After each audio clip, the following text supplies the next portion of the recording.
En la Biblia, a veces leemos, nos encontramos con cosas que yo creo que nos suenan más a algo poético que a algo literal.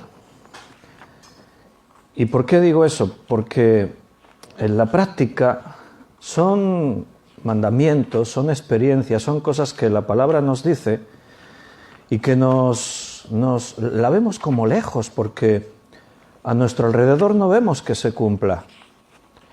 Y eso nos tiene que llevar a una reflexión. Realmente,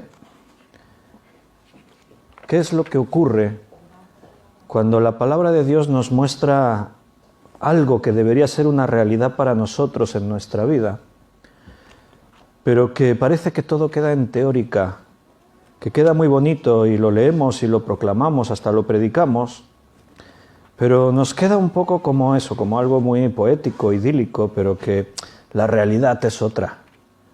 Es como decir, mira, tenemos que ser conscientes que aquí lo dice en la Biblia, pero lo asumimos que es como un objetivo muy alto y que nosotros no llegamos a eso. Y aceptamos la situación, nuestra condición, nos conformamos. Y por ahí en más de un sitio en la Escritura dice que no nos conformemos en este mundo. Hay un texto de esos de los que estoy hablando que se encuentra en Hechos, capítulo 4. Y voy a leer el versículo 22. Habla de una multitud, la multitud de los que habían creído. Y debes entender lo que dice el versículo, porque habla de mucha gente, una multitud. Habían creído, o sea, eran recién convertidos. Habían escuchado la palabra de Dios, la habían recibido y ahora vivían una vida nueva. Y había mucha variedad de personas, de clases sociales distintas. La Biblia nos habla incluso de casos en los que había señores y había esclavos compartiendo la misma fe. Había gente que venía de un contexto religioso muy riguroso, muy radical, y ahora vivían la nueva vida en Cristo. Y en cambio había otros que venían del paganismo o venían de sus ídolos paganos, de la mitología griega y sus dioses, o de las filosofías, y de pronto se encontraban todos juntos compartiendo una fe, compartiendo una vida nueva. Por eso este versículo es muy sorprendente. Es realmente algo que lo leemos y lo pasamos de largo, pero cuando te paras a meditar en él te das cuenta de la trascendencia que esto tenía. Y la multitud de los que habían creído era de un corazón y un alma. Y ninguno decía ser suyo propio nada de lo que poseía, sino que tenían todas las cosas en común. Dice que todos los creyentes, todos los que habían creído, eran de un corazón y un alma. Leyendo este versículo, esta frase en otras versiones, para tratar de comprender un poquito más, ¿Qué cita has dicho? Hechos 4:32. Hechos 4:32. La Nueva Versión Internacional, por ejemplo, dice: todos los creyentes eran de un solo sentir y pensar. O Dios habla hoy, dice que pensaban y sentían de la misma manera.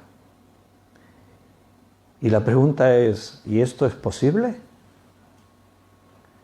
Y nos hacemos esa pregunta porque quizás no siempre vemos eso que ocurra en nuestras congregaciones, en nuestra experiencia como cristianos. Y asumimos que no es así porque encontramos que es natural, que es normal que haya diferentes formas de pensar y de sentir, que uno puede ver las cosas de una manera y otro las puede ver de otra distinta y no pasa nada, es normal. Pero aquí no dice eso, aquí dice que todos, y todos es sin la excepción de ninguno, todos los que habían creído, y quiero hacer énfasis en eso, los que habían creído. Porque en la Escritura vemos que dentro de las iglesias había debates y había disensiones, y había oposición. De hecho, esto fue el motivo de escribir las principales cartas del Nuevo Testamento. Los problemas que se generaban dentro de las iglesias cuando unos decían, no, es que esto hay que hacerlo así porque la ley dice, porque Moisés escribió, porque la palabra de Dios. O sea, hubo problemas de este tipo y había divisiones. Y yo al principio, cuando me acuerdo que era jovencito, leía este versículo, este texto, es todo un pasaje, me quedaba siempre como con un mal sabor de boca porque no terminaba de entender. Decía, esto, sí, ahí dice esto, pero la realidad no es así. Y un día entendí, porque leí mejor, y leí que la multitud de los que habían creído, porque la palabra de Dios nos enseña que no son todos los que están, ni están todos los que son. Dentro de la iglesia aún a veces opera Satanás.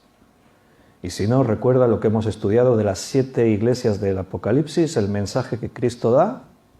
Y si no, miramos atrás en la historia, ahora los martes hemos comenzado a estudiar la historia de la iglesia, y vemos que hubo momentos en los que reinaban las tinieblas aún dentro de los lugares que se llamaban iglesia. Pero no voy a hablar de la historia hoy, sino del presente, de lo que nos toca. Y nos interesa saber quiénes son los que habían creído, quiénes son los que creemos.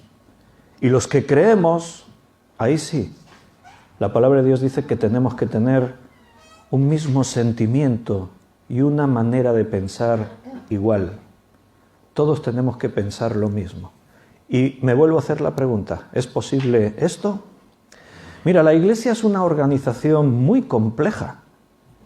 Estamos hablando seguramente de una de las organizaciones humanas más complejas que existen, por todo lo que representa la iglesia. Es un lugar donde nos reunimos y tenemos en común experiencias de todo tipo. O sea, hay experiencias emocionales. La Biblia dice que cuando un miembro se duele, los demás se duelen. Lo que a ti te ocurre me afecta a mí. ¿Por qué? Porque hay una unidad especial, compartimos una serie de principios, de creencias, y hacemos actividades de todo tipo, desde cantar canciones, la alabanza, hasta organizar eventos que tienen que ver pues, con todo lo que rodea la Escritura, la predicación, la enseñanza, enseñar también a los niños, tratar con personas necesitadas, abordar problemas personales. Dentro de la iglesia existe la sanidad de almas, hay consejería, hay que tratar con problemas familiares, con problemas personales, con conflictos. La iglesia es una organización muy compleja por todo lo que representa. Y somos personas, todos nosotros que venimos de contextos culturales diferentes, aún de nacionalidades diferentes. Por lo tanto, es muy normal entender que tenemos gustos diferentes. Lo que a uno le gusta una cosa, a otro no le gusta. Entonces, ¿cómo lo hacían en Hechos de los Apóstoles? Porque a ellos les pasaba igual. Eran como nosotros hoy en día, no ha cambiado demasiado. Si os pregunto, atentos, que os voy a hacer una pregunta. Si os pregunto, ¿cuál es el tema principal de la epístola a los Filipenses? ¿Qué me diríais? A ver, ¿quién es el? La unidad. Los que estaban o escucharon el estudio del viernes de hermenéutica bíblica, ahí lo dijimos. El tema principal de la epístola a los Filipenses es la unidad. Y vámonos allí a la epístola a los Filipenses. Y es un tema, lo tomé como ejemplo para ilustrar lo que estábamos viendo en hermenéutica bíblica el viernes, porque el tema era identificar en cada libro o cada carta cuál es el tema principal de la carta, porque en una carta aparecen muchos temas. Pero es muy importante a la hora de interpretar correctamente de qué está hablando aquí o allá en el libro, interpretar cuál es el tema principal, porque en realidad todo tiene que ver con eso. Entonces, interesante la epístola a los Filipenses, porque podría ser un tema que pasa como desapercibido por la carta. O sea, no hay unos versículos así muy destacados, ¿no?, que están hablando de la unidad, pero sí que hay, por el contrario, hay palabras muy directas, claves, frases que están apelando a esto. El otro día en la clase lo estábamos viendo. Cuando dice ahí en Filipenses 1:27, solamente que os comportéis como es digno del Evangelio de Cristo, para que, o sea que vaya a veros o que esté ausente, oiga de vosotros que estáis firmes en un mismo espíritu, combatiendo unánimes por la fe del Evangelio. Aparecen palabras como un mismo espíritu, unánimes, firmes. En el capítulo 2, versículo 2, dice: completad mi gozo sintiendo lo mismo, teniendo un mismo amor, unánimes, sintiendo una misma cosa. En el capítulo 3, versículo 15, dice: así que todos los que somos perfectos, esto mismo sintamos. Y si otra cosa sentís, esto también lo revelará Dios. En el 16 dice: pero en aquello a que hemos llegado, sigamos una misma regla, sintamos una misma cosa. Estábamos viendo todo esto el viernes, no era el tema, el estudio, la unidad, sino era hermenéutica bíblica, pero viendo ejemplos surgió esto. Y sin duda Dios nos está hablando, porque siempre en su iglesia tenemos que trabajar por la unidad. Y no cualquier unidad, no es que digamos hacemos cosas juntos. No, es que si te das cuenta, lo que estamos leyendo tiene una trascendencia milagrosa, porque humanamente yo diría es imposible. Firmes en un mismo espíritu, combatiendo unánimes, sintiendo lo mismo, teniendo el mismo amor. Vuelve a repetir ahí en los versículos: unánimes, sintiendo una misma cosa. Esto mismo sintamos, sigamos una misma regla. Otra vez en el versículo 16, sintamos una misma cosa. Nota que apela mucho al sentimiento, porque posiblemente es el área más difícil en la vida de una persona, las emociones. De hecho, la Biblia nos dice que es engañoso el corazón más que todas las cosas. La mayoría de veces nos movemos por eso, por lo que sentimos. Lo que yo siento es lo que me impulsa a hacer o dejar de hacer. Y en ningún caso pensamos que si no se sale de lo natural, pensamos que eso esté mal. No, es que yo siento hacer esto, es que yo siento aquello, y nos dejamos llevar por lo que sentimos. Pero tal como nos enseña la Biblia, la pregunta sería: ¿y en qué se basan mis sentimientos? ¿En qué me fundamento para poder experimentar, percibir, sentir esto o aquello? ¿Qué es lo que tengo dentro? Lo que tenemos es lo que somos. De lo que tú tienes lleno tu corazón es de lo que tu boca habla. Así nos comportamos. Interesante el 3:15 que hemos leído, cuando dice: así que todos los que somos perfectos, está hablando de los que somos cristianos, los que hemos sido perfeccionados o estamos siendo perfeccionados por la obra de Dios. No es que Pablo fuese así podíamos decir, bueno, exageró ahí, ¿no?, diciendo somos perfectos. No, es una expresión. Pero fíjate lo que dice: los que somos perfectos, esto mismo sintamos. Pero mira la segunda parte del versículo: y si otra cosa sentís, porque a veces ocurre, yo siento algo y tú sientes distinto a mí. Si algo distinto sentís, si otra cosa sentís, esto también os lo revelará Dios. O sea, al final, detrás de todo nuestro sentimiento, nuestra forma de pensar, ¿quién está? Dios. Porque si estamos unidos en un cuerpo, si somos una iglesia, si somos un edificio, una familia, si somos algo que trasciende a lo humano, es por lo que Dios está haciendo. Cristo dijo, yo edificaré mi iglesia. No es que nosotros somos los que estamos creando esto. No, es el Señor en nosotros. Y depende de la rebeldía de nuestro corazón, o depende de nuestra falta de llenura de la palabra, o de otras cosas, pues Dios tiene que trabajar más dentro de cada una de nuestras vidas. En el capítulo 2 aquí de Filipenses, se toma la figura de Cristo como un ejemplo para mostrarnos el camino a esa unidad perfecta. Dice en el versículo 3 y 4, nada hagáis por contienda o por vanagloria, que muchas veces esto es lo que nos motiva. La discusión con los demás y la vanagloria, como dice la palabra, una gloria vana. Pensar que yo soy más que los otros, que mis ideas son las mejores, que el otro está equivocado, yo tengo la razón.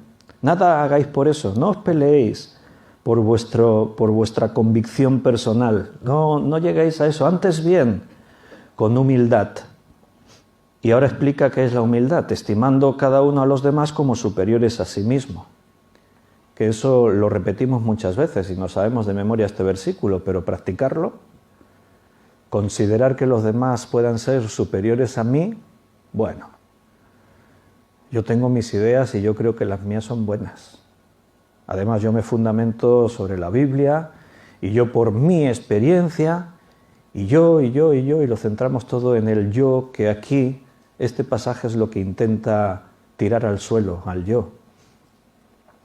Lo que el Señor pretende es tirar por los suelos tu autoestima, algo que hoy se exalta mucho en el mundo en el que estamos y también en las iglesias.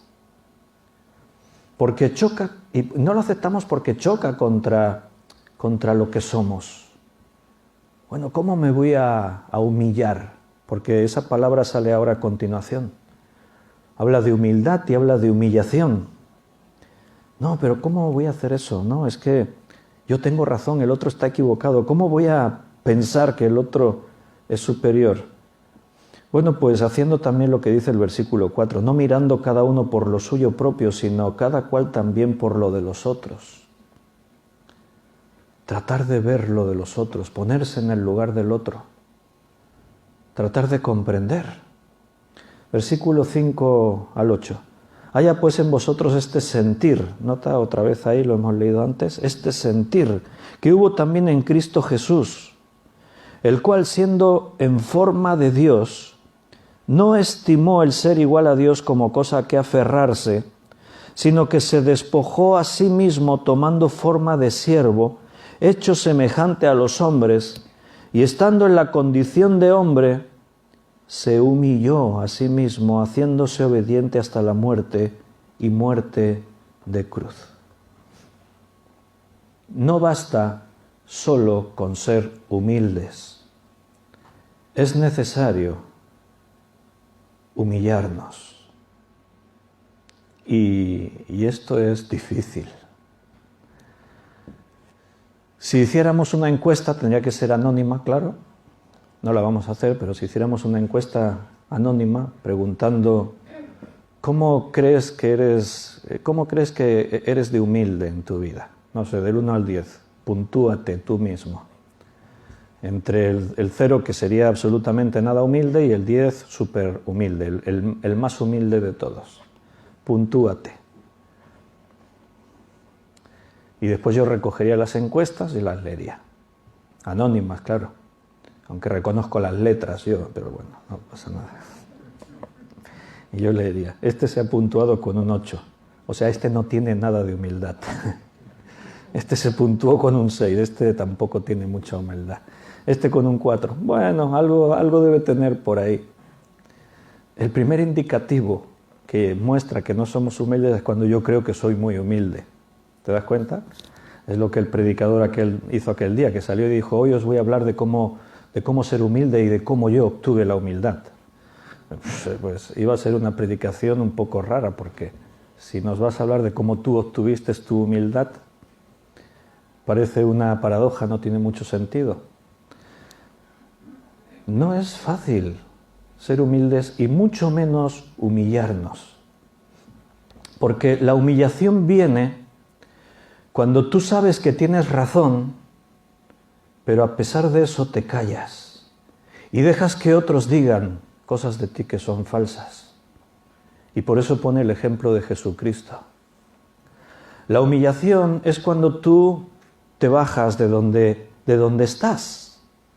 Pero no estás ahí porque te hayas puesto donde no te correspondía, es porque estás donde debes estar. Eres lo que eres. Pero de pronto das un paso atrás y dices, no, pero mira, es igual. No voy a tratar de defenderme, no voy a buscar lo mío. Sé que tengo derecho, pero no hace falta. ¿Sabes por qué? Porque la Biblia dice que ya tenemos quien nos exaltará.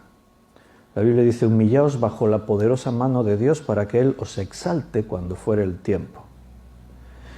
Y la historia está llena de personas que en su día, en su momento, a los ojos de los que les rodeaban, fueron basura, escoria, pero que nosotros hoy miramos para atrás y leemos sus historias y les reconocemos como hombres y mujeres ejemplares, porque fueron herramientas útiles en las manos de Dios.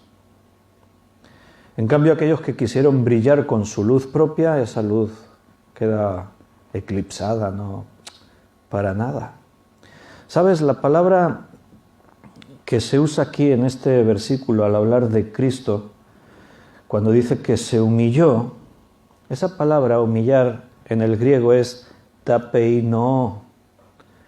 Y tapeino significa bajar, literalmente. De hecho, tapeino es una expresión que se usa en el griego para referirse a cuando uno está en una montaña y baja hasta el nivel del suelo. Eso es lo que significa humillar. Qué interesante. Es en tu vida bajarte hasta la parte más baja que puedas bajarte. O sea, es renunciar a tu derecho. Es dejar de intentar defender tu opinión. Y nota que estoy diciendo siempre tú, siempre pongo la atención en el yo, después vamos a hablar de más cosas. Es de pronto ver que yo no soy el centro del universo, que mis hermanos que están a mi alrededor son más importantes que yo. Cristo nos dio ese ejemplo y eso sí que es sorprendente, eso es sin palabras. ¿Cómo explicar que el Dios del universo, quien creó los cielos y la tierra, quien hizo todo lo que nos rodea, el Todopoderoso, el que es la luz, aquel que es santo, santo, santo, el Dios de amor, de pronto dice ahí, se despojó, se quitó como nosotros nos podemos quitar la ropa, se quitó su gloria, su divinidad para hacerse como una de sus criaturas. Es incomprensible. Pero es que vino a este mundo y aguantó todo lo que quisieron decirle y hacerle. Una de las frases más profundas de la Escritura es cuando dice en Isaías que como cordero fue llevado al matadero, y escucha lo que dice allí, dice, y enmudeció y no abrió su boca. Era Dios en forma de hombre. Tenía en su mano el poder de aniquilar con un pensamiento a aquellos que le estaban causando cualquier tipo de daño. Pero en ningún momento trató de defenderse. En ningún momento reprochó nada a nadie. Se cayó.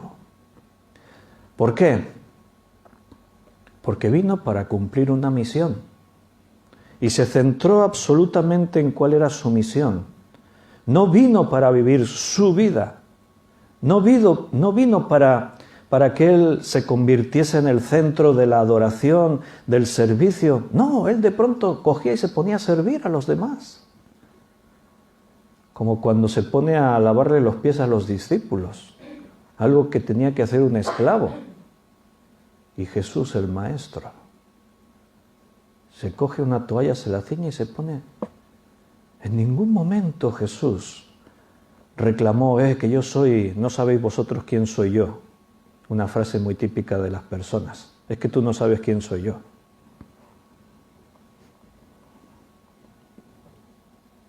Nos dejó un ejemplo muy difícil de seguir, pero no imposible, porque Él está con nosotros. La Iglesia es su cuerpo, no es una organización de hombres. Él nos edifica y el Espíritu Santo que mora dentro de nosotros nos va a llevar a conseguir esa unidad a la que la palabra de Dios nos llama. Dice, el texto continúa, pero voy a saltar hasta el versículo 12, resaltando así algunos de estos puntos. Habremos visto en el 3 y en el 4 buscar esa humildad práctica, no una humildad teórica, yo soy humilde, no una humildad que realmente se manifiesta a la hora de relacionarnos unos con otros. En el versículo del 5 al 8 hemos visto el ejemplo de Jesús y el llamado a la humillación, que se dice pronto pero no es fácil, pero si Cristo se humilló por nosotros, nosotros debemos humillarnos por Él, por su obra. En el versículo 12 aparece otra palabra clave. Por lo tanto, amados míos, como siempre habéis obedecido, no como en mi presencia solamente, sino mucho más ahora en mi ausencia, ocupaos en vuestra salvación con temor y temblor.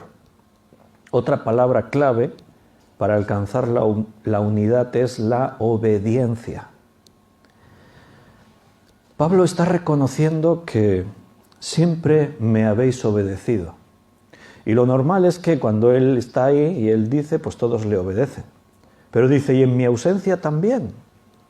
Dice, no solamente cuando estaba con vosotros en presencia, sino mucho más ahora en mi ausencia. Los filipenses eran obedientes. Y eso hasta suena mal en el mundo en el que estamos hoy en día. Porque si nosotros hablamos así, en un contexto fuera de lo que es la Iglesia y lo que debemos ser los cristianos, hasta podría sonar hasta sectario. ¿Por qué? Porque tenemos los referentes. Tenemos esos referentes en los que está el líder y todos tienen que hacer lo que el líder dice. Obediencia sin reproche, obediencia condicionada, no, todo ahí. Pero es que esto es bíblico. La Biblia dice, obedeced a vuestros pastores en todo. Y Pablo reconoce a los filipenses, recuerda, el tema es la unidad, y todo lo que él va diciendo tiene que ver con eso. Y sin duda, para poder llegar a la unidad perfecta hay que ser obedientes. Para mí, como pastor, a mí me resulta muy violento decirle a la gente, es que me tienes que obedecer. Mira, yo soy profesional autónomo y a veces tengo gente que trabaja conmigo. Y ya quiero que te des cuenta, y no estoy tratando aquí de hablarte de mi humildad, intento darte un ejemplo. Ya ni siquiera digo gente que trabaja para mí, pero es porque me sabe mal de hablar así. Digo gente que trabaja conmigo. Y algunos que estáis aquí habéis trabajado conmigo. Y yo os he tenido que pagar un salario. Pero sois testigos. Si alguna vez os he tratado como a inferiores, si os he tratado de imponer, tú haz esto, hablando así en un tono de superioridad, intento manifestar lo que tengo en mi interior. Y por lo que sea, mi forma de hablar es, si te parece bien, ¿podrías hacer esto? Y la gente lo hace. ¿Entiendes? Ser prepotente, ser autoritario, es negativo. La Biblia dice, padres, no exasperéis a vuestros hijos, Porque el autoritarismo en los padres también es perjudicial para los hijos. Pierden autoridad en lugar de ganarla. La palabra de Dios nos enseña a ser obedientes, todos obedientes. Yo soy pastor y las ovejas deberían obedecerme, pero es que yo soy el primero que está dispuesto a obedecer. Yo en algunas áreas me tengo que someter a autoridad. Cuando me invitan a ir a un sitio a predicar, yo estoy bajo la autoridad del pastor en ese lugar. Cuando yo colaboro como profesor del seminario, yo me someto a la autoridad de la dirección del seminario. Cuando organizamos un evento entre pastores y hay uno que preside, yo me someto a la autoridad de esa persona que preside. Y someterme es decir, hermano, ¿qué quieres que haga? ¿En qué te puedo servir? Dispuesto a hacer lo que me pidan. Pero la pregunta es, ¿hemos asimilado eso? ¿Obedecemos al pastor? Si el pastor dice, ¿lo hago? No, pero es que si se equivoca. Bueno, mira lo que dice bien el versículo, Vamos a volver a leerlo, el 12. Por tanto, amados míos, como siempre habéis obedecido, no como en mi presencia solamente, sino mucho más ahora en mi ausencia, ocupaos en vuestra salvación con temor y temblor. Y, dice el versículo 13, porque Dios es el que en vosotros produce el querer como el hacer por su buena voluntad. Claro, es que detrás de todo esto está Dios. O sea, no es al final uno que manda y los otros que obedecen. El pastor también está sujeto a obediencia. Antes os he citado de memoria ese texto que dice allí, obedeced a vuestros pastores en todo, pero también la segunda parte del versículo nos lleva a eso, porque ellos también tienen que dar cuenta a Dios. Es un principio de autoridad. Dios ha delegado autoridad y hay una figura de un hombre, pero no es que él mande, es que él está delegado. Y tenemos ejemplos en la Escritura de que eso funciona así. De hecho, el cuarto punto que vamos a ver ahora nos lleva a esa situación. Versículo 14. Estamos en Filipenses 2, 14. Haced todo sin murmuraciones y contiendas. Haced todo sin murmuraciones ni contiendas.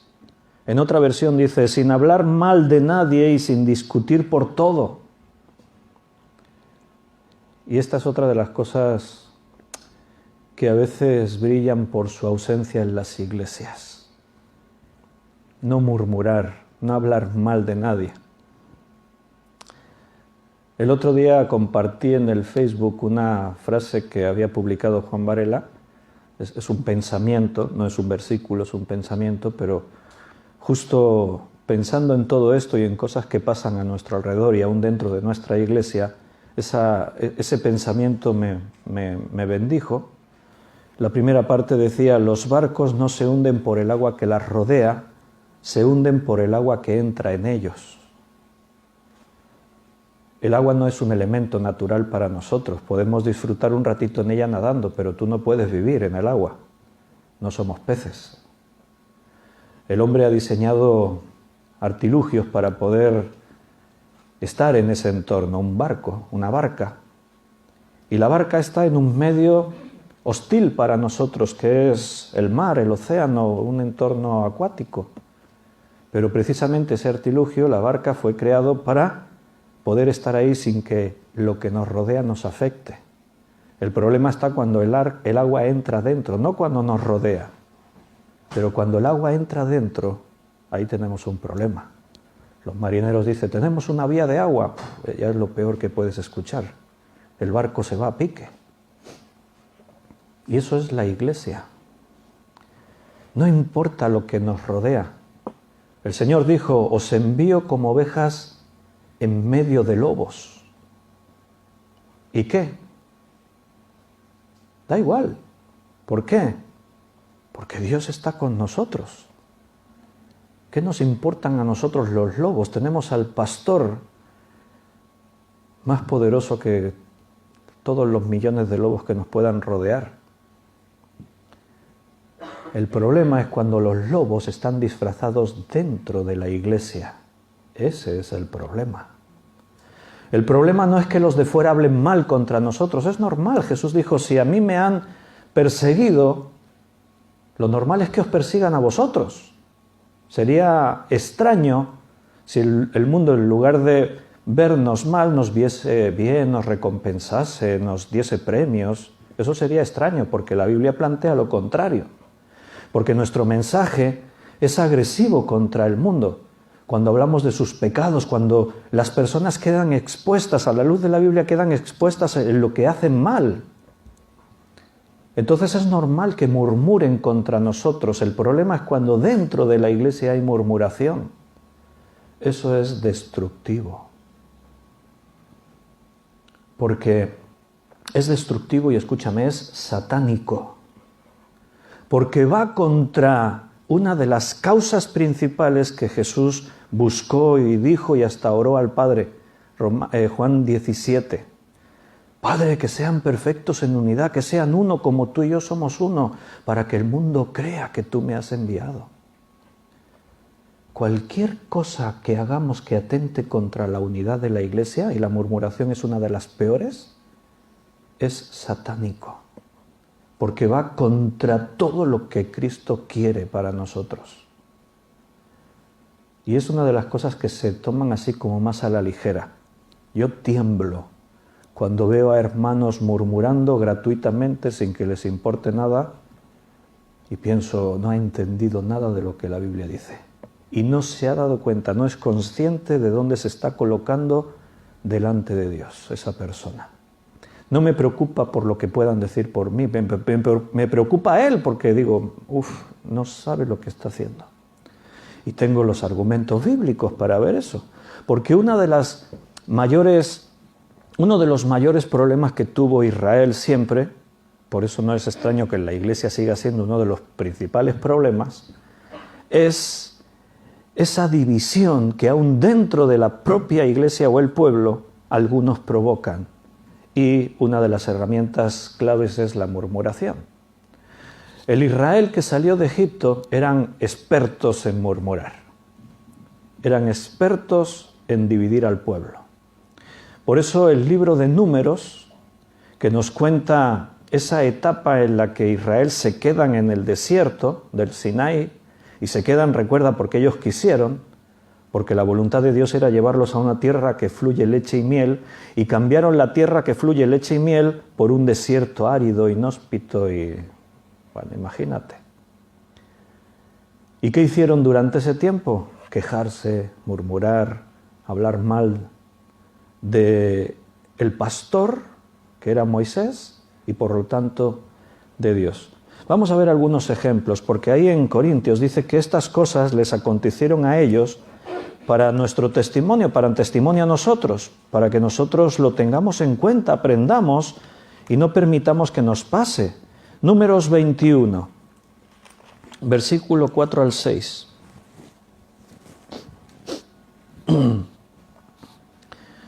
Nos está hablando de un juicio que ataca a Israel. Son serpientes de fuego, dice ahí, serafs en el hebreo, de tal manera que los que eran mordidos por estas serpientes iban a morir irremisiblemente. ¿Pero por qué vino esta plaga? Hubo una causa. Mira, versículo 4 del capítulo 21. Después partieron del monte de Hor, camino del Mar Rojo, para rodear la tierra de Edom, y se desanimó el pueblo por el camino. Y habló el pueblo contra Dios y contra Moisés.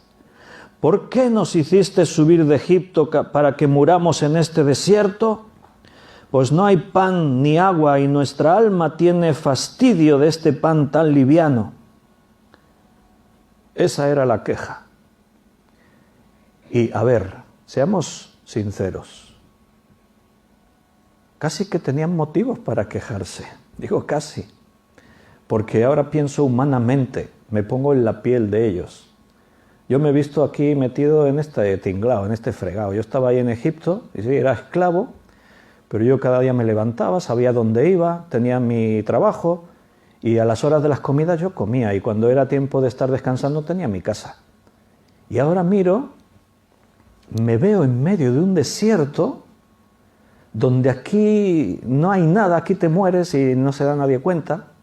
Estoy aquí que de día estamos al sol a 60 grados y por la noche bajamos bajo cero, nos pelamos de frío. ¿Y qué tenemos para comer? Nada. Bueno, sí, el maná. Todos los días maná, desayuno maná, comida maná, merienda maná, cena maná. Este alimento tan liviano, decían. Estaban ahí quejándose, claro, ¿y quién no se hubiese quejado en su lugar? ¿Y quién es el culpable? Moisés. Un día nos aparece por allí sin saber de dónde ha venido este. Encima, cuando conocimos su historia, resulta que fue un asesino y estaba prófugo de la justicia. Vaya líder que nos hemos buscado. El pastor que tenemos. Tela marinera. Y viene que Dios le ha dicho que ha venido, que nos va a conducir a un paraíso, que no sé qué, y ilusos de nosotros que nos lo creímos. Y ahí salimos, mira, por suerte no nos hemos muerto ya, porque menos mal que pudimos cruzar el Mar Rojo, porque Faraón nos hubiese destrozado ahí a todos. Pero ahora estamos aquí en este desierto, y ¿qué comemos? ¿Qué bebemos? ¿Qué? Pero, ¿por qué esa queja parece lógica? Porque están perdiendo de vista la verdad, el fondo. Si están en el desierto, recuerda que es porque vosotros os habéis querido quedar ahí. Y si Moisés sigue con vosotros es porque Él os ama y quiere estar ahí. Y si Dios se quedó con vosotros es por pura misericordia. Porque Él os sacó con un pacto que hizo con vosotros, con una condición. Os saco de Egipto para llevaros a una tierra que fluye leche y miel. Perdieron de pronto la visión de Dios. Perdieron la realidad de que esto no es una actividad humana. Por lo tanto, aquí no somos los hombres los que decidimos. Aquí quien reina es Dios.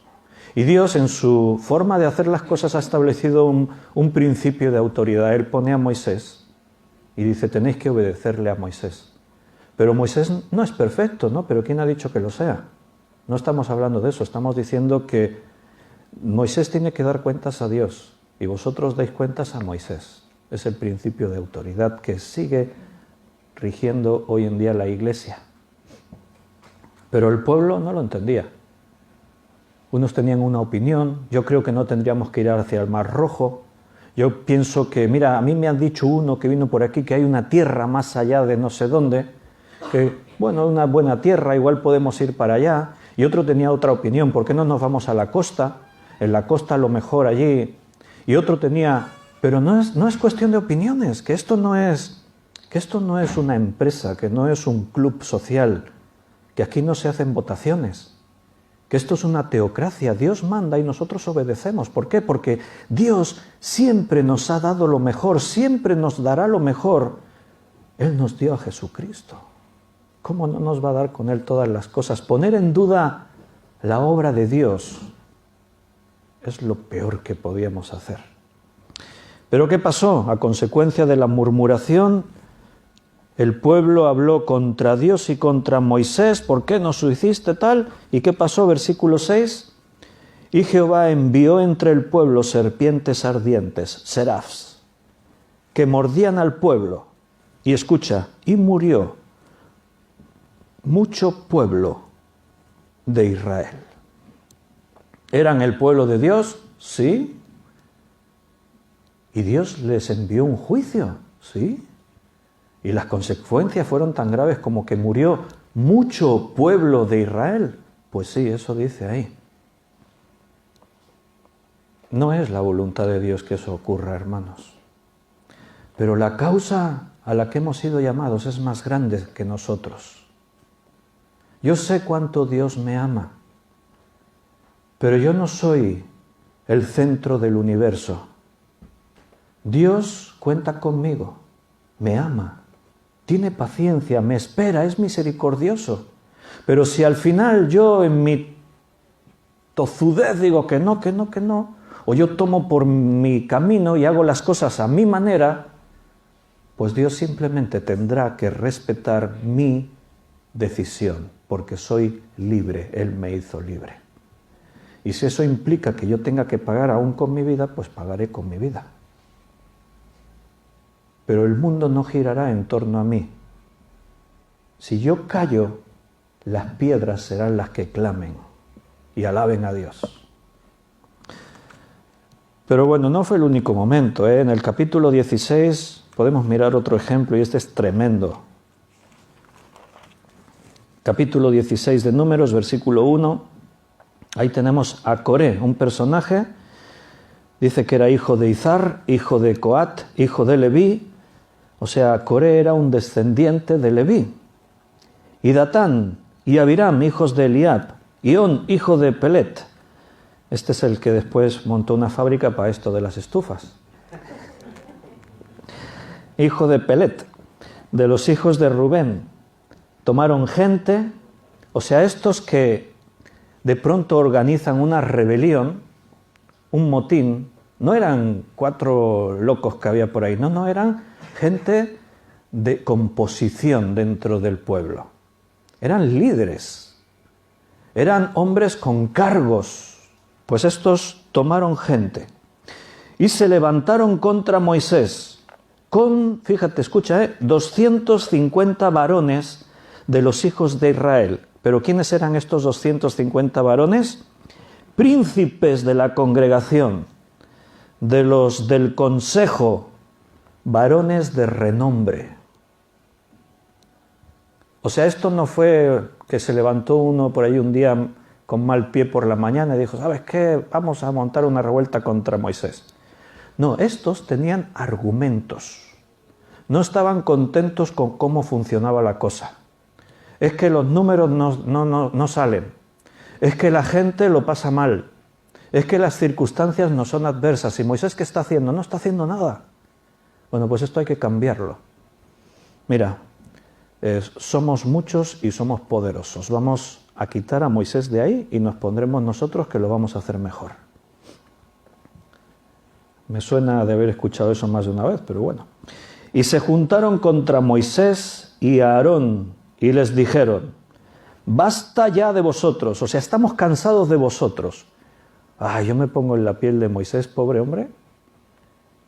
Renunció a su vida, se negó a sí mismo, se puso al frente de un pueblo que le iban a estar crucificando todos los días, y Moisés qué malo que es, y qué mal gusto tiene, y Moisés para aquí, Moisés para allá. Y ahí estaba el tipo aguantando y de vez en cuando tenía que escuchar cosas como esta. Moisés no estaba ahí, acuérdate, porque él quiso. Moisés estaba ahí porque Dios lo puso. No te olvides de eso. Y le dijeron, estamos cansados de vosotros porque toda la congregación, todos ellos son santos y en medio de ellos está Jehová. ¿Por qué pues os levantáis vosotros sobre la congregación de Israel? ¿Quién te ha puesto a ti por el jefe? ¿Por qué te tenemos que obedecer? Aquí todos somos santos, esto es el pueblo de Dios. Dios está aquí en medio de nosotros. Tenían argumentos espirituales, hasta citaban la Biblia. Yo no hubiese dado ni un céntimo por Moisés, digo, este está ya acabado, fuera. Cuando Moisés oyó esto, se postró sobre su rostro. ¿Y quién no? No ganamos para disgustos. Y habló a Coré y a todo su séquito diciendo, se quedó a hablar con ellos. ¿Sabes? Esa expresión de las madres de toda la vida, un día de estos agarro la puerta y me voy, y los niños pensaban, ¿a dónde irá con la puerta? Esa expresión de que, mira, ¿sabes qué? Ahí os quedáis, me largo. ¿Quién no lo ha pensado alguna vez? Moisés tenía más motivos que nadie. Mira, ¿sabes qué? Yo ya no aguanto más que me habléis así. Yo no estoy aquí porque yo me puse, así que, ¿sabes qué? Ahí os quedáis. Me largo. Y yo hasta le hubiese aplaudido a Moisés. Pero después no, después reflexiono y digo, no, claro, no. ¿Cómo se iba a ir si Dios le dijo, tienes que estar ahí? Al final es Dios quien manda. Y habló a Coré a todo su séquito, vaya séquito: mañana mostrará Jehová quién es suyo y quién es santo. Vosotros decís que vosotros también podéis mandar y que el pueblo todos son santos. Bueno, esto no es nuestro, es de Dios, así que Dios tiene que hablar y Dios mostrará el qué. Mañana Dios mostrará quién es suyo y quién es santo, y hará que se acerque a él, al que él escogiere, él lo acercará así. O sea, aquí no estamos porque yo lo decida, es porque Dios escoge. Así que Dios muestre. Haced esto: tomaos incensarios, Coré y todo su séquito, y poned fuego en ellos, y poned en ellos incienso delante de Jehová mañana.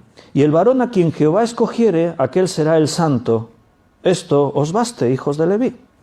Dijo más Moisés a Coré: oíd ahora, hijos de Leví, ¿os es poco que el Dios de Israel os haya apartado de la congregación de Israel, acercándoos a él para que ministréis en el servicio del tabernáculo de Dios y estéis delante de la congregación para ministrarles? ¿Notas? Tenían cargos, dirigían en las alabanzas, en la adoración, tenían autoridad. Trataban y llevaban las cosas de Dios en el pueblo. Quizás ese era el problema, se lo creyeron. ¿Y qué te hizo acercar a ti y a todos tus hermanos los hijos de Leví contigo? ¿Procuráis también el sacerdocio? ¿No tenéis bastante con lo que Dios os ha pedido que hagáis? ¿Aspiráis a más?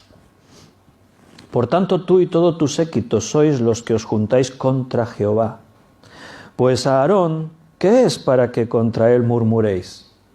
Y nota esa mansedumbre de la que la Biblia habla, esa humildad de la que dice que Moisés tenía. Porque no vas a ver que él está ahí defendiéndose, es que yo. Incluso para hablar de esa defensa, no se cita así, cita a Aarón, que Aarón me perdone cuando nos veamos en los cielos, pero a Aarón no le llegaba la suela del zapato a Moisés. Aarón, después leemos un ejemplo de la murmuración de María y Aarón contra Moisés.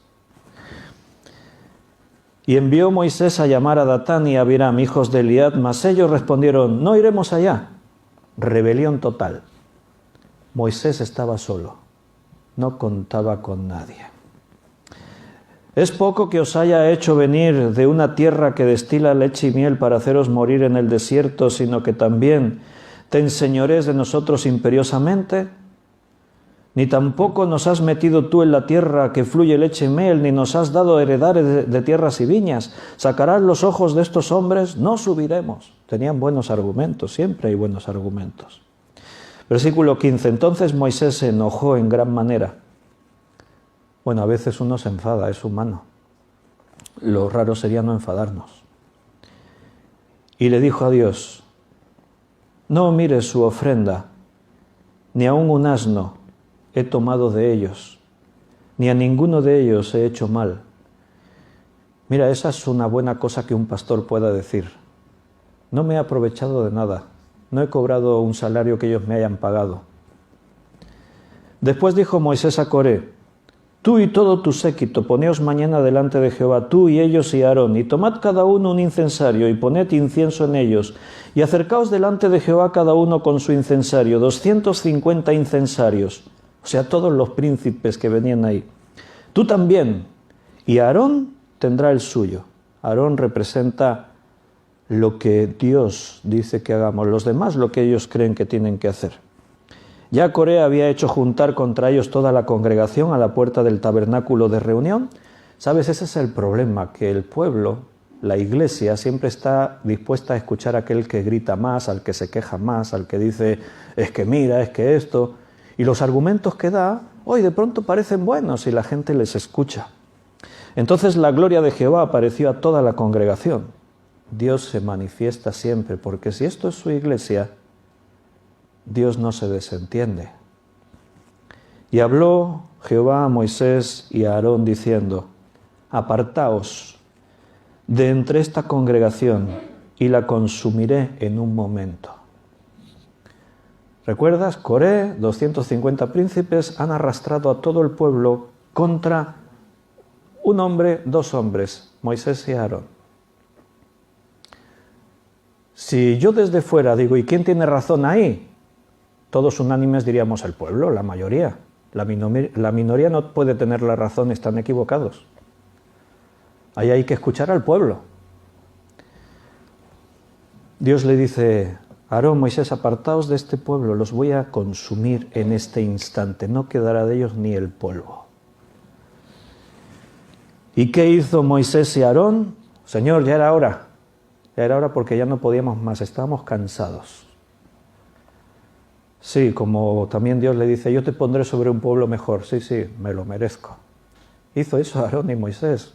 Se postraron sobre sus rostros y dijeron, Dios, Dios de los espíritus de toda carne, ¿no es un solo hombre el que pecó? ¿Por qué airarte contra toda la congregación? Se ponen a interceder por el pueblo. En realidad todos habían pecado, porque Coré no los obligó, ellos escucharon y tomaron una decisión. Pero Moisés está buscando algún argumento para que Dios no los destruya, porque Moisés ama al pueblo. Entonces Jehová habló a Moisés diciendo, habla a la congregación y diles, apartaos en derredor de la tienda de Coré, Datán y Abiram. Entonces Moisés se levantó y fue a Datán y Abiram, y los ancianos de Israel fueron en pos de él, y él habló a la congregación diciendo, apartaos ahora de las tiendas de estos hombres impíos, y no toquéis ninguna cosa suya para que no perezcáis en todos sus pecados. Ahí se va a pasar algo, ¿eh? Quien no leyó este pasaje nunca ya se está viendo venir, ahí va a pasar algo. Dice que eran hombres impíos. Coré, los príncipes, tenían responsabilidades en el tabernáculo, dirigían alabanza, y Dios los llama impíos. Sabes, yo muchas veces uso otra expresión, religiosos. Gente que está en las iglesias, que tiene lenguaje evangélico, que hace actividades, pero viven una religión, nunca se propusieron obedecer a Dios con humildad, humillándose, dispuestos a la obediencia, negándose a sí mismos, y se apartaron de las tiendas de Coré, de Datán y de Abiram en derredor, y Datán y Abiram salieron y se pusieron a las puertas de sus tiendas con sus mujeres, sus hijos y sus pequeñuelos. ¿Y por qué tenía que decir la Biblia aquí con sus hijos y sus pequeñuelos? Mira, porque Dios quiere que seamos conscientes que cuando actuamos como estos actuaban, las consecuencias son lo peor que te puedas imaginar. Y a veces no solo caes tú, arrastras contigo a personas inocentes. Y esto se tiene que saber. A nadie le dolería más en su corazón que a Dios lo que ahora va a ocurrir. Y dijo Moisés, en esto conoceréis que Jehová me ha enviado para que hiciese todas estas cosas y que no las hice por mi propia voluntad. Dios respaldará siempre a aquel a quien puso al frente de su obra. Si como mueren todos los hombres murieren estos, o si ellos al ser visitados siguen la suerte de todos los hombres, Jehová no me envió. Mas si Jehová hiciere algo nuevo y la tierra abriere su boca y los tragase con todas sus cosas y descendiesen vivos al Seol, entonces conoceréis que estos hombres irritaron a Jehová. Y aconteció que cuando cesó él de hablar todas estas palabras, se abrió la tierra que estaba debajo de los pies de ellos, abrió la tierra su boca y los tragó a ellos, a sus casas, a todos los hombres de Coré y a todos sus bienes. Y ellos con todo lo que tenían descendieron vivos al Seol, y los cubrió la tierra, y perecieron, murieron de en medio de la congregación. Y todo Israel, los que estaban en derredor de ellos, huyeron al grito de ellos porque decían, no nos trague también la tierra. O sea, se sentían culpables. También salió fuego de delante de Jehová y consumió a los 250 hombres que ofrecían el incienso. Yo como creyente siempre he pensado, estos textos, ¿por qué estarán en el Antiguo Testamento? ¿Cómo le explico esto yo a uno que no cree?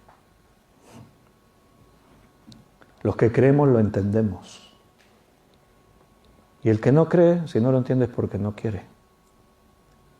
Y claro, porque no tiene el conocimiento, no tiene el espíritu, está ciego.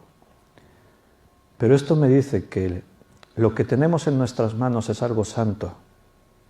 Y cuando yo entiendo todo esto, el temor reverente que me inunda me lleva a esa actitud de humildad y de humillación, que es lo que necesito para que yo me pueda sentir unido a los demás. Y si todos tenemos ese sentir, la Iglesia se convierte en un cuerpo, en la unión perfecta que Dios espera para nosotros. Cuando yo soy consciente que no soy nadie, que donde estoy lo que soy es por pura misericordia de Dios, en ese momento estoy viendo a los demás más grandes que yo, más importantes. En ese momento ya no es mi derecho, que yo tengo la razón, que tú estás equivocado. En ese momento todos estamos construyendo, edificando. El agua nos rodea, pero no está dentro de la barca. Os he referido otro caso, lo leemos rápido, el de María a Aarón contra Moisés, porque esto ya es el colmo. Una cosa es que el pueblo y tal, pero aquí estaba Moisés y Aarón. Pero es que en este ejemplo, al final Moisés es el que se queda solo, delante. ¿Por qué? Porque es al que Dios le dijo, tú te pondrás ahí al frente. Autoridad delegada. Capítulo 12, versículo del 1 en adelante. María y Aarón hablaron contra Moisés a causa de la mujer cusita que había tomado, porque él había tomado mujer cusita. Tenían una causa y esta causa era buena. El testimonio de Moisés no era perfecto. El líder de Israel, el pastor, tenía que ser intachable y su esposa tenía que ser hebrea. Porque es lo que dice la ley. Pero resulta que Moisés está casado con una mujer cusita. Pero, hermanos, es que él venía de su pasado con eso. ¿Sabes? Una cosa que no podemos hacer los hombres es borrar nuestro pasado. Nuestro pasado está ahí y siempre estará ahí, mientras estemos en este mundo. David tuvo que arrastrar con lo que él hizo toda su vida.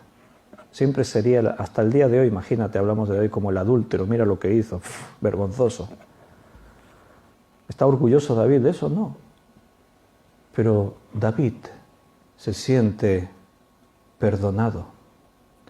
Pablo no estaba orgulloso de su pasado.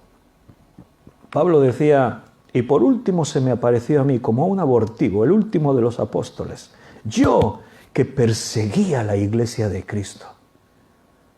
Ese sí que era un peso con el que Pablo tenía que arrastrar, viendo su celo por la iglesia, su amor por la iglesia, el amor que tiene por Cristo, solo que cruzase por su mente la idea de lo que él hizo. Mira, yo me pongo en la piel de Pablo y seguro que Pablo tenía grabado en su mirada la expresión de Esteban cuando lo estaban matando a pedradas y la sangre salpicaba y todo, y él estaba allí complacido. Seguro que eso estaba aquí grabado en su mente. Seguro que estaba en su mente grabado cuando sacaban a los cristianos a rastras de las casas mientras sus hijitos lloraban. Y Pablo orgulloso allí viendo.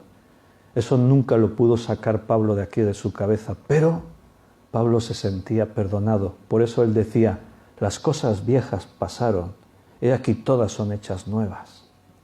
Moisés se casó con una cusita, claro, y era un asesino, se tuvo que marchar huyendo de Egipto a tierra extraña, y ahí es donde se casó y se estableció, porque él nunca más pensó, él no conocía el futuro, él no sabía lo que iba a hacer. Planificó, hizo en su vida lo que pudo. Pero ahora es Dios quien lo ha llamado, no se puso él. Dios le ha dicho, ve porque yo estaré contigo. Pero Señor, ¿pero quién soy yo? ¿Cómo me van a reconocer como líder? Pero es que ni sé hablar. Moisés, ves porque yo estaré contigo. Vale, voy. Si Dios manda. Y dijeron a Aarón y María, ¿solamente por Moisés ha hablado Jehová? ¿No ha hablado también por nosotros? A ver, ¿nosotros no somos también líderes? ¿No nos ha escogido también Dios? Y hermanos, aquí hay una enseñanza tremenda para que entendamos siempre ese principio de autoridad.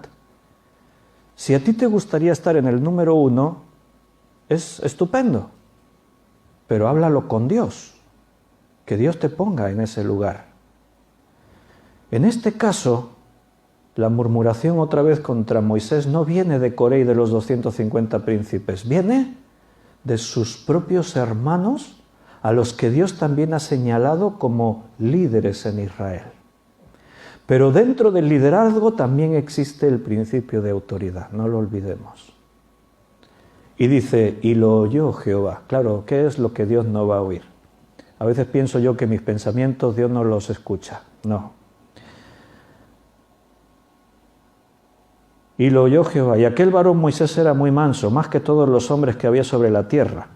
Luego dijo Jehová a Moisés, a Aarón y a María, salid vosotros 3 al tabernáculo de reunión, y salieron los 3, reunión del consejo. Entonces Jehová descendió en la columna de la nube. Vaya reunión. Aarón, María, Moisés y Jehová. Y se puso a la puerta del tabernáculo, y llamó a Aarón y a María, y salieron ambos. Y él les dijo, oíd ahora mis palabras. Cuando haya entre vosotros profeta de Jehová, le apareceré en visión, en sueños hablaré con él. No así a mi siervo Moisés, que es fiel en toda mi casa. Cara a cara hablé con él, y claramente y no por figuras, y verá la apariencia de Jehová. ¿Por qué pues no tuvisteis temor de hablar contra mi siervo Moisés? Dicho de otra forma, yo le he puesto al frente. ¿Por qué vosotros os atrevéis a ir contra él? ¿Qué está diciendo Dios? No estáis yendo contra Moisés, no murmuréis contra él, murmuráis contra mí. Dios es el que pone y el que quita. Si tú estás ahí es porque Dios te puso. Los hombres no deberían intentar quitarte. Que sea Dios. Entonces la ira de Jehová se encendió contra ellos y Dios se fue. Y la nube se apartó del tabernáculo. Y he aquí que María estaba leprosa como la nieve. Y miró a Aarón a María y he aquí que estaba leprosa. Nuestras acciones contra Dios siempre traen consecuencias. María leprosa. Moisés, Aarón no puede hacer nada, su hermana. Se quedan realmente hundidos. ¿Y qué pueden hacer? Pues recurrir a Dios. Y dijo Aarón a Moisés, Señor mío, no pongas ahora sobre nosotros este pecado, porque locamente hemos actuado y hemos pecado. Claro, cuando las cosas nos van mal es cuando decimos, ay Señor, perdóname, me equivoqué. No quede ella ahora como el que nace muerto, que al salir del vientre de su madre tiene ya medio consumida su carne. ¿Y qué hizo Moisés? Bueno, vosotros os lo habéis buscado, hablar vosotros con Dios. No. Moisés clamó a Jehová diciendo, te ruego, oh Dios, que la sanes ahora. Respondió Jehová a Moisés, pues si tu padre hubiera escupido en su rostro, ¿no se avergonzaría por 7 días? Sea echada fuera del campamento por 7 días y después volverá a la congregación. Así María fue echada del campamento 7 días y el pueblo no pasó adelante hasta que se reunió María con ellos. Después el pueblo partió de Acerot y acamparon en el desierto de Parán. Después ya siguieron con su vida. Hasta la próxima. Ahí están, todas estas historias se repiten una y otra vez porque nos cuesta mucho entender lo que es la Iglesia, cómo Dios obra con nosotros. Mira, el objetivo más grande que deberíamos tener es la unidad de la Iglesia. Y como esto lo hemos repetido muchas veces, al final suena ya como un estereotipo, una cosa hueca, no sé, un ideal inalcanzable. Pero Dios nos vuelve a hablar y dice, no, esto es lo que tenéis que luchar. Y vuelvo aquí en Filipenses, porque aún me parece que falta como algo. Dice en el versículo 15, estamos en el capítulo 2, versículo 15, para que seáis irreprensibles y sencillos, hijos de Dios sin mancha, en medio de una congregación maligna y perversa, en medio de la cual resplandecéis como luminares en el mundo. Este es otro llamado para la unidad, irreprensibles, sin mancha, resplandeciendo. Tenemos que buscar la integridad en nuestra vida. Pero repito, me parece como que me falta algo. el decir, ¿y cómo llego yo a conseguir esto? ¿Y cómo cambio? Es que a veces soy esclavo de mi propia forma de pensar y mucho más de mis propios sentimientos. Yo quiero salir de ahí, pero ¿cómo lo hago? A mí me gustaría que Dios jamás me tenga que tratar como pasó ahí en Israel. A mí me gustaría que Dios pudiese decir, lo estás haciendo bien, estás ayudando a que mi iglesia esté unida. ¿Cómo lo hago? Mira, última cosa, punto 6, versículo 16. Asidos de la palabra de vida, para que en el día de Cristo yo pueda gloriarme de que no he corrido en vano, ni en vano he trabajado. Asidos de la palabra de vida. Esa palabra asidos en griego es apejó, que significa aferrarse, retener, poner toda tu atención. Aférrate a la palabra de Dios, reténla, llénate de ella. No tengas la Biblia como un símbolo en tu vida y de tanto en tanto me leo algún trocito, me aprendo un versículo de memoria. Tienes que comerla, tienes que vivirla, tienes que hacerla tuya todos los días. El Señor nos conduce a esa necesidad, nos abre puertas para que la disfrutemos. A los Colosenses, capítulo 3, versículo 14 al 16, dice, y sobre todas estas cosas, vestíos de amor, que es el vínculo perfecto, y la paz de Dios gobierne en vuestros corazones, a la que asimismo fuisteis llamados en un solo cuerpo, y sed agradecidos. Fíjate que también está hablando de la unidad a los colosenses. Y también les da esta herramienta o este mandamiento. La palabra de Cristo, versículo 16, la palabra de Cristo more en abundancia en vosotros, enseñándoos y exhortándoos unos a otros en toda sabiduría, cantando con gracia en vuestros corazones al Señor con salmos e himnos y cánticos espirituales. La palabra de Dios gobierne entre vosotros, esté entre vosotros. A veces pasa, pues como pasaba ahí también en Filipenses, que había dos mujeres que se pelearon. Se llamaba una Evodia y la otra se llamaba Síntique. Evodia y Síntique. Con esos nombres tenían que pelearse fijo. ¿Qué problema tenían? Ni idea. Porque Pablo dice, ruego, capítulo 4, versículo 2, ruego a Evodia y a Síntique que sean de un mismo sentir en el Señor. Qué interesante que Pablo no viene a ver cuál es el problema. Escucha una parte, escucha otra, mira a ver quién tiene más razón. Mira, Evodia, es que Síntique tiene razón, estás equivocada. No le importa a Pablo el problema. ¿Por qué se han peleado? Me da exactamente igual. Tenéis que tener un mismo sentir, una misma forma de pensar. Eso es lo que me preocupa. Eso es lo que necesitáis escuchar.